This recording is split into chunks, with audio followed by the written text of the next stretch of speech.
Greetings students, I am Mr. Inshanali and welcome back to my social studies classroom. Today we'll be looking at another topic in the CSEC syllabus, and it all has to do with regional integration. Yes, because even though we are Guyanese, we're also proud to be Caribbean people. I'm a proud Caribbean man and I'm sure you are proud to be Caribbean as well. As such, I have a treat in store for you. We are going to be listening to this song, which you may or may not know, and then I'll ask you what you think. No, I am not a European. I am not an African. I'm not an Indian. I'm not Chinese or Syrian. I'm not Amerindian. I'm not American, North or South. I'm none of these. I am all of these.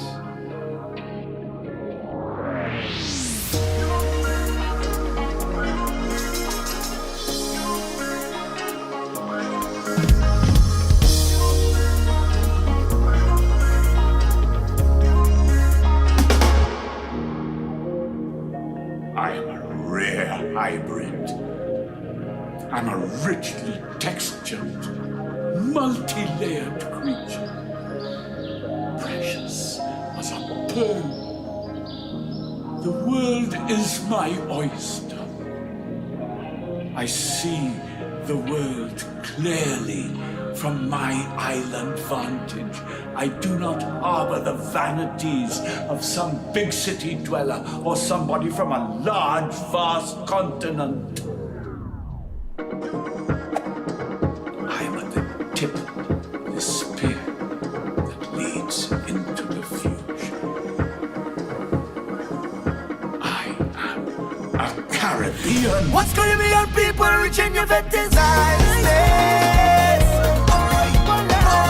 Hands in the sky, we bring the vibes. Once we reaching your fetish niceness, boy, they can't deny we bring the vibes. And I'm going to be bossy, but they can't party like me.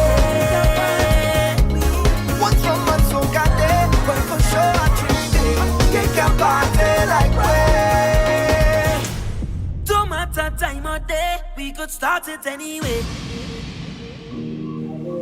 They say the Caribbean is a sea. Yes.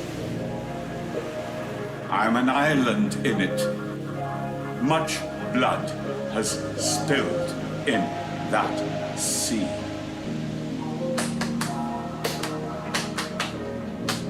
All the waters of humanity wash my shores. I am a Caribbean. Yes, I am a Caribbean. Oh gosh, oh child, feel like you're the sweetest woman, yeah. Oh Lord, mama, togetherness and the love is so strong, oh Lord. And we don't care, this kind of energy, Lord, it great. Watch how every hand up in the air. Yeah. So we go turn up the place, we go mash up the place. What's Caribbean people reaching your fetish niceness? Hands in the sky, we bring the vibes. Once we reaching your fetish niceness, boy, they can't deny we bring the vibes. And I'm going to be bossy, but they can't party like me. Once from man so got there, but for sure I treat it. They can't party like me. Don't matter time or day, we could start it anyway.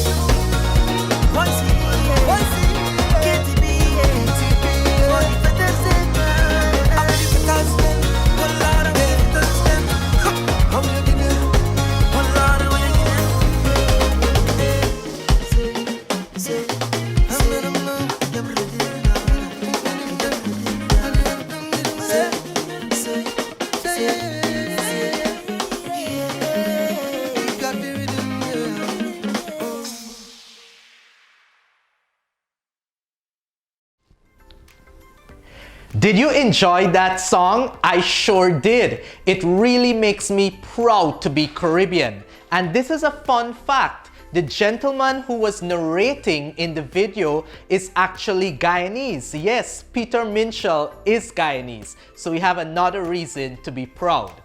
Now today's episode will be about what regional integration is, and we will also be looking at what makes good leaders in the region, and thirdly we'll be looking at factors that promote regional integration in the Caribbean. Now, what do we mean when we say regional integration? What comes to mind when you hear the word regional? Regional has to be outside of Guyana, right? It has to be associated with countries that are part of the region. And integration could mean coming together. And even though Guyana is located in South America, we're actually more regionally integrated with islands around the Caribbean Sea or in the Caribbean Sea than with countries in South America. But we will define the term regional integration. Now, regional integration is the process by which two or more nation states agree to cooperate and work closely together to achieve peace, stability, and wealth. Usually, integration involves one or more written agreements that describe the areas of cooperation in detail, as well as some coordinating bodies representing the countries involved. What all of that means in a nutshell is that two or more countries have decided that they are going to cooperate with each other. And what could be the basis for such cooperation? Well, usually it has to do with the economy. Certain countries have decided that they're better off if they cooperate economically with other countries. And the regional body that is currently in effect in the Caribbean, CARICOM, does a lot of economic integration, and that is the main purpose for regional integration. Now, living in the Caribbean, you would know that many countries in the Caribbean, if not all, are considered to be developing countries. What do we mean by being developing? A developing country means that the country does not have a very sophisticated or mature economy. The country does not produce many goods and services on a large scale whereby it is easy to export some of these. Infrastructure could be limited. The quality of education and health services can be poor as well. So these are all conditions that would result in a country being labeled as developing. And in the Caribbean, we have many developing countries who are struggling or are experiencing challenges to sustain themselves individually. So if I am experiencing a challenge and another country is experiencing a similar challenge, then what should we do? We should integrate so that we can face these challenges together. And that's basically what regional integration is all about. Now, regional integration means that political leaders must be team players. And I know our leaders have their own personal interests and they're very nationalistic, meaning they think of their country first, which is great. But if you are part of a regional body like CARICOM, as a leader, you must be a team player as well, because the decisions that you make, the policies that you enact, do not only affect your country, but they may have implications for the entire region. Now, regional integration means that Caribbean leaders and their governments must see themselves not only as leaders and governments of a particular country, but as leaders and governments operating in a united region, and that their actions or lack of action can affect an entire region. In other words, they should see themselves as members of a team and recognize that the success or failure of the region depends on the actions of each team member. In other words, we must be on the same playing field. My decision, my policy, my ideas or ideology must correspond with yours. And for the most part, that would help to promote regional integration. Now we will be looking at some examples of how regional integration can work and how, in spite of differences that we have, we can still integrate to a certain degree. Now, in January of this year, the Secretary of State, Mike Pompeo, visited the island of Jamaica. He visited the island of Jamaica in order to have a meeting with certain CARICOM leaders. Leaders from Jamaica, the Bahamas, Haiti, the Dominican Republic, and a few others, including Trinidad and Tobago and Barbados. However, not all the leaders from CARICOM were invited. So you can imagine how the other leaders must have felt, or how these other countries must have felt. So guess what happened? Certain countries that were invited to attend this regional meeting in Jamaica, and they were part of CARICOM, decided that we are not going to attend. And the reason they said that was because all the leaders of CARICOM, the regional body, were not invited. Yes, that's exactly what happened. And Mia Mottley, who is the Prime Minister of Barbados and was the chairperson of CARICOM at that time, she said it would be unacceptable to attend a meeting in which some member states were not invited. Do you think she was correct? That's for you to decide. As chairman of CARICOM, this is what she said. As chairman of CARICOM, it is impossible for me to agree that my foreign minister should attend a meeting with anyone to which members of CARICOM are not invited. If some are invited and not all, then it is an attempt to divide the region. And those are very strong words coming from the chairperson of CARICOM at that time. And we can see that regional integration does not mean that countries will not have conflicts with each other, or they will not always decide unanimously on the same issues, but for the most part, it works in spite of challenges. Now, when Mia Mottley said that, there were certain countries that felt that they would do as she did, and Trinidad and Tobago followed in her footsteps. The Prime Minister of Trinidad and Tobago, Keith Rowley, he was invited to such a meeting, but he, like Mia Mottley, decided that they will not attend because not everyone was invited. And this is what he had to say. He said she, Miss Mia Mottley, has the full support of the government and the people of Trinidad and Tobago in outlining our principles and vision of Caribbean unity.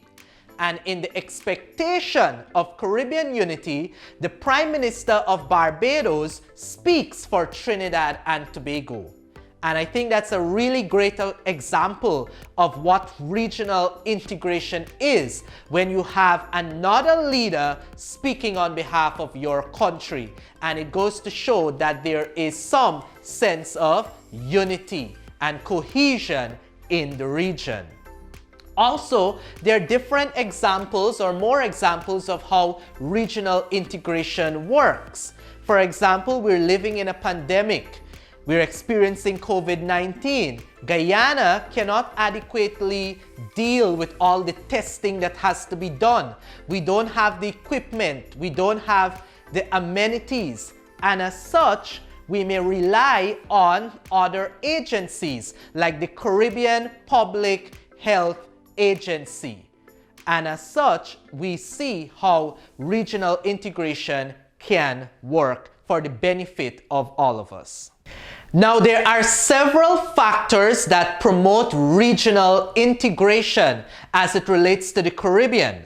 Now, the Caribbean countries have some common experiences, challenges, and aspirations which should assist them in working together for the benefit of the region.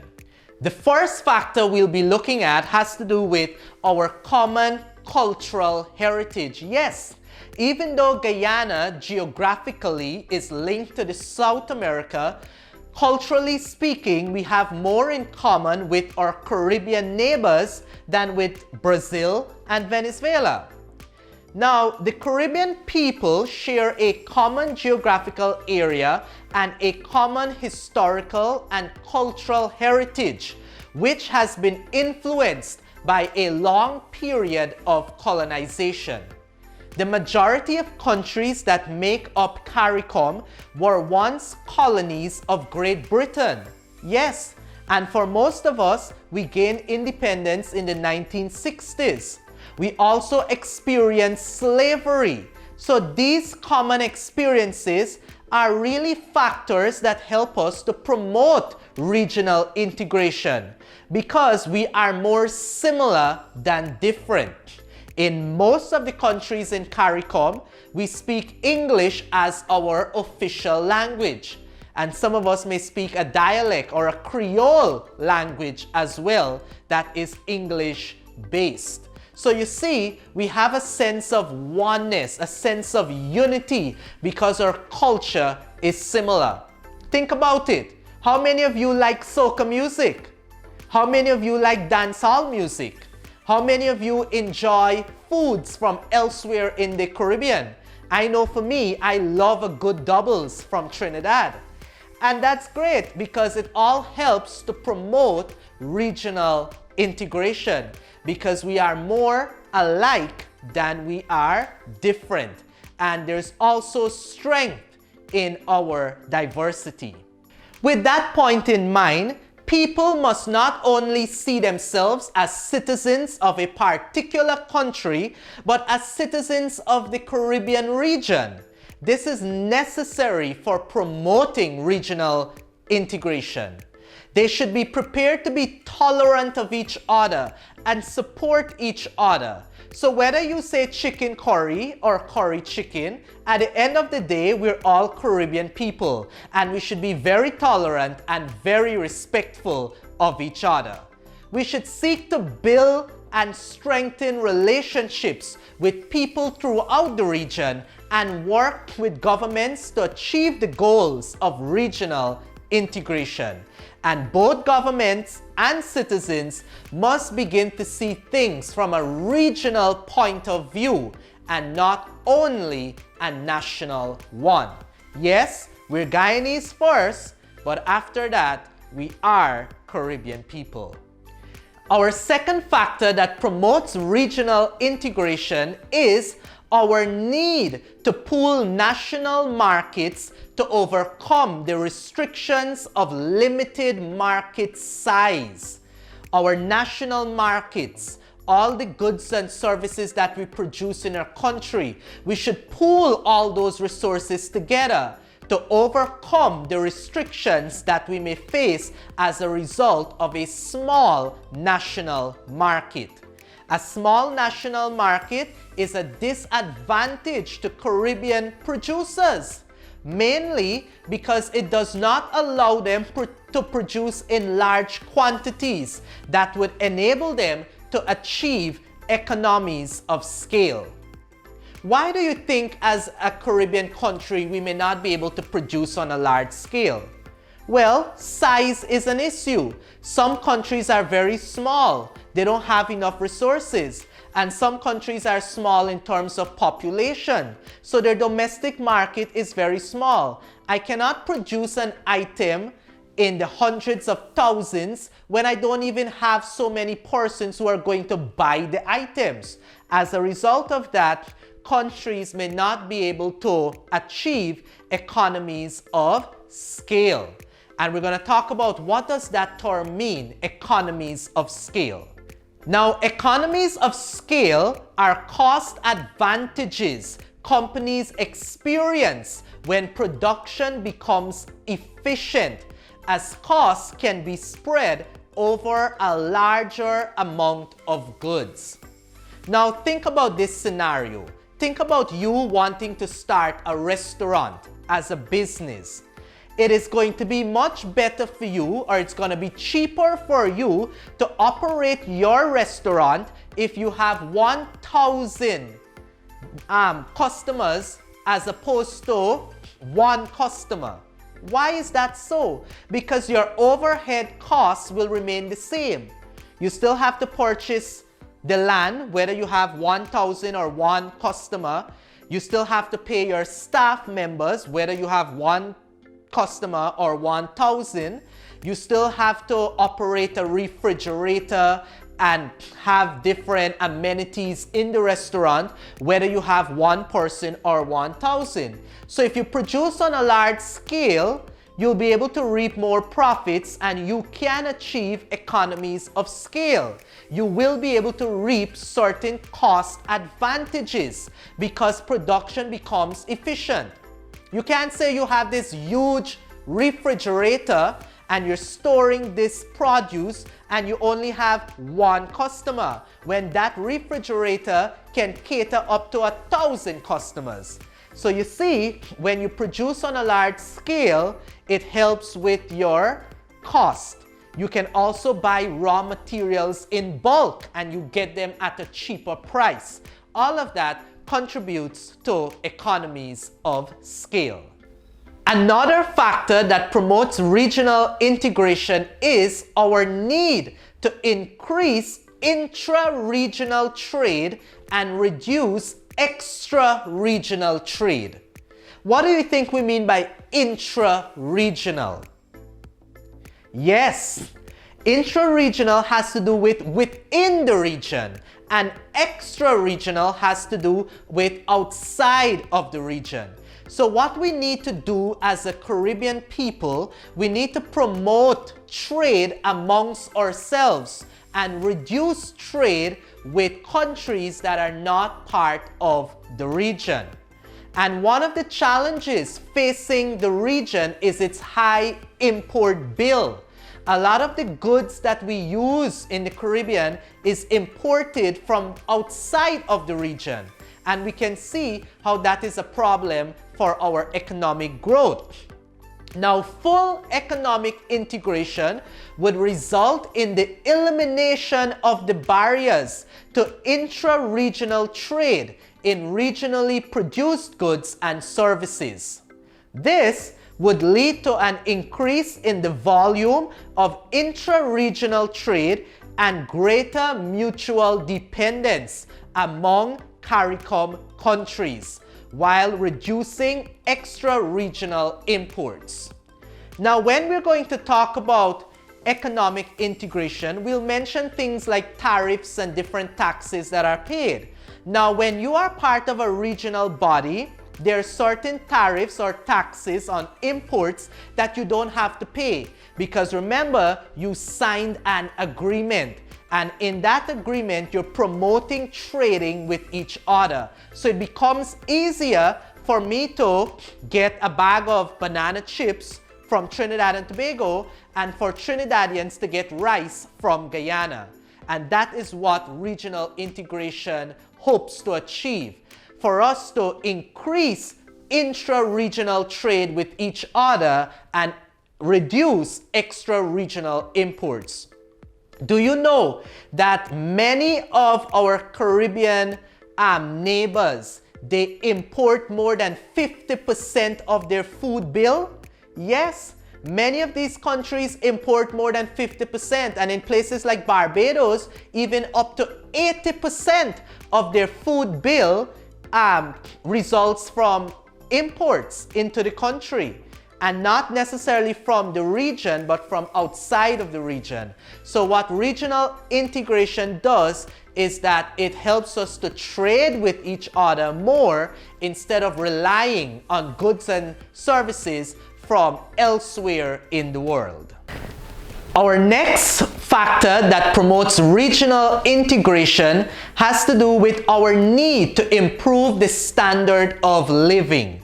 Unfortunately, we experience a really low standard of living when we compare the situation in the Caribbean to the rest of the world, like countries in North America and Europe.